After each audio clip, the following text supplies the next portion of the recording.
Le livre du ciel, tome 3, 26 novembre 1899. Je me réjouis beaucoup de la manière dont tu souffres. Jésus me fit comprendre qu'il voulait que je confesse mes péchés. Pendant que j'étais très souffrante, mon aimable Jésus vint. Il mit son bras derrière mon cou comme pour me soutenir. Étant tout près de lui, j'ai voulu adorer ses saints membres, en commençant par sa très sainte tête. À ce moment, il me dit « Ma bien-aimée, j'ai soif. Laisse-moi étancher ma soif dans ton amour, car je ne peux plus me retenir. » Alors, prenant l'aspect d'un enfant, il se plaça dans mes bras, commença à se nourrir, et il sembla même prendre un très grand plaisir à cela. Il en fut complètement rafraîchi et désaltéré. Ensuite, voulant presque jouer avec moi, il traversa mon cœur de part en part avec une lance qu'il tenait dans sa main. J'en ai ressenti une douleur très grande, mais j'étais très contente de souffrir, spécialement parce que c'était par les mains de mon seul et unique bien.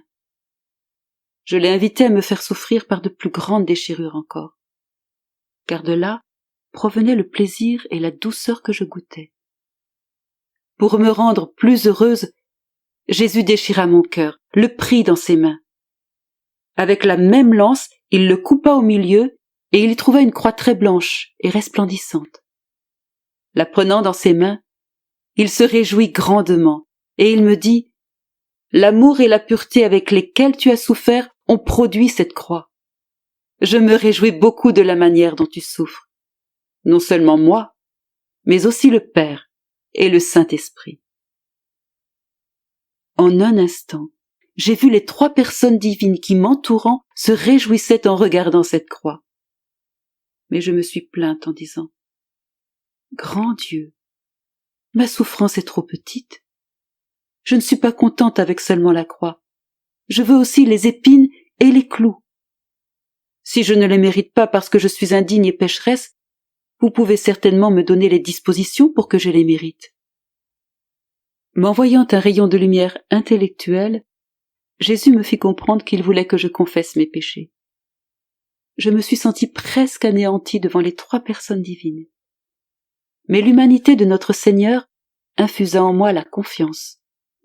Me tournant vers lui, j'ai dit le Confiteor, puis j'ai commencé à confesser mes péchés.